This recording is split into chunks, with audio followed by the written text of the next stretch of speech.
This is the Hidden Killers podcast with Tony Brueski. Featuring author, psychologist, and daily contributor, Shavaun Scott. Well, we've been waiting for it for quite some time, and we got it. The Alibi of Bryan Kohberger. This is something where, if you have an alibi, that can exonerate you even before trial begins, if it's legit, if it has some sort of grounds to it.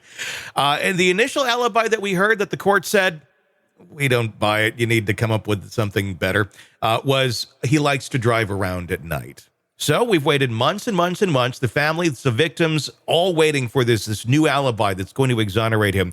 And all we've added is the stars and moon to it. Literally, that's all that's been added to. He likes to drive around at night and look at the stars and the moon. And oh yeah, we're paying somebody to come and tell us that that's legit, and he was somewhere else at that time because of his cell phone, which was off, by the way. So I don't really know how you tell where someone is when it's not pinging. Joining me to discuss, Shavaun Scott, psychotherapist and author. What is going on here that they're still going down the same road of he likes to drive around at night and look at the stars and moon? Yeah, if he had been at a meeting of the astronomy club, with a few people who could testify, that would be probably impressive. This is not impressive. And again, you get the sense it's like, what can we come up with here? What can we possibly come up with to raise reasonable doubt? And this is not impressing any of us at this point. Is there some larger strategy here? Because, Ann Taylor's seemingly been an okay attorney thus far, really getting quite in depth and definitely, vigorously defending her client. But is there some other longer game here, do you think, by throwing this out there? And then, yes, they're saying they have this one expert witness that will testify to phone pings, again, when a phone's not even on. Right. It really has an odd feel, and I can only think of this as the best that they can come up with, which doesn't bode well. And I guess by having an expert, it will go into the arguing the competing experts in digital forensics. And so often you've always got people who are paid to come in and be the competing expert.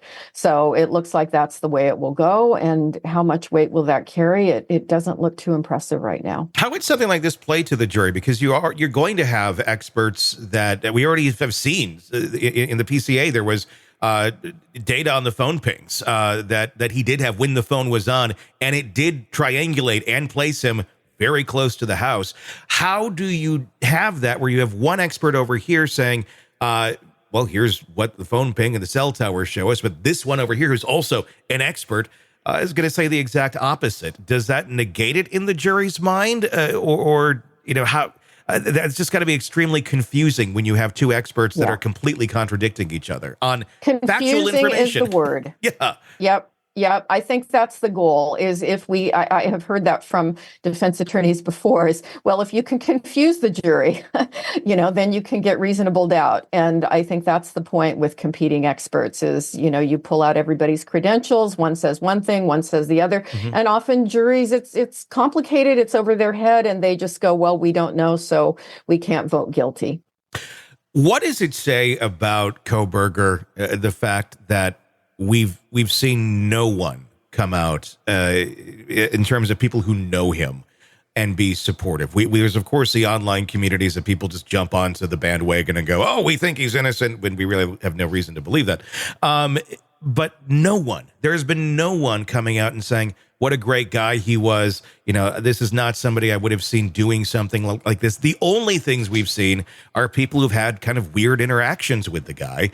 And now, we're a year and a half into this whole case and still radio silence on anybody. I think most of us, no matter, if you or I somehow snapped and went and committed a horrible crime the next day, there'd still be a lot of people going, I don't think so. They were not that type of person.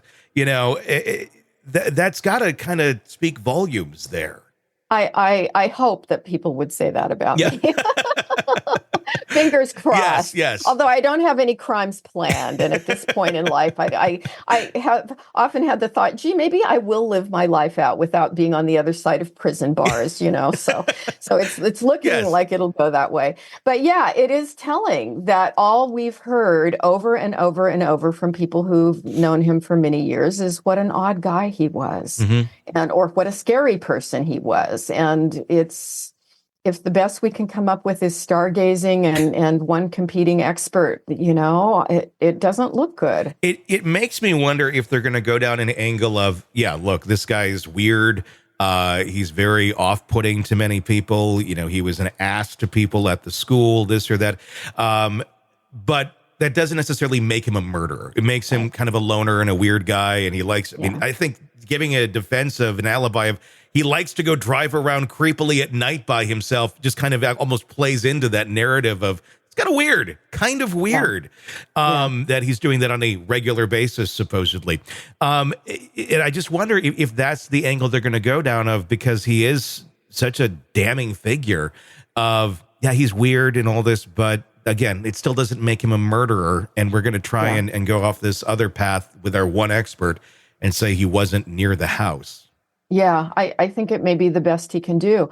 And the other thing about cruising around in the middle of the night, that's a common behavior among many sex offenders. Yes. They're out looking in windows or watching. And it's, again, it doesn't make him look good. No, it doesn't at all. But I guess we'll see if there's another trick up Ann Taylor's sleeve, or I wonder if she's just kind of against the wall right now. Like, right. Stars, moon, this is what we're adding to it. And here are photos he took of the stars at some point. I'd love to see the photos, because, that was even mentioned in that affidavit of, and there's photos on his phone. Well, what else is on the phone? Other than pictures of the stars and moon. Like, I'm curious about that. We really want to know what was on his computer. Exactly. I'm sure we'll find all that out very soon. It's a fascinating. Want to listen ad-free? Want advanced access to all of our interviews before anyone else?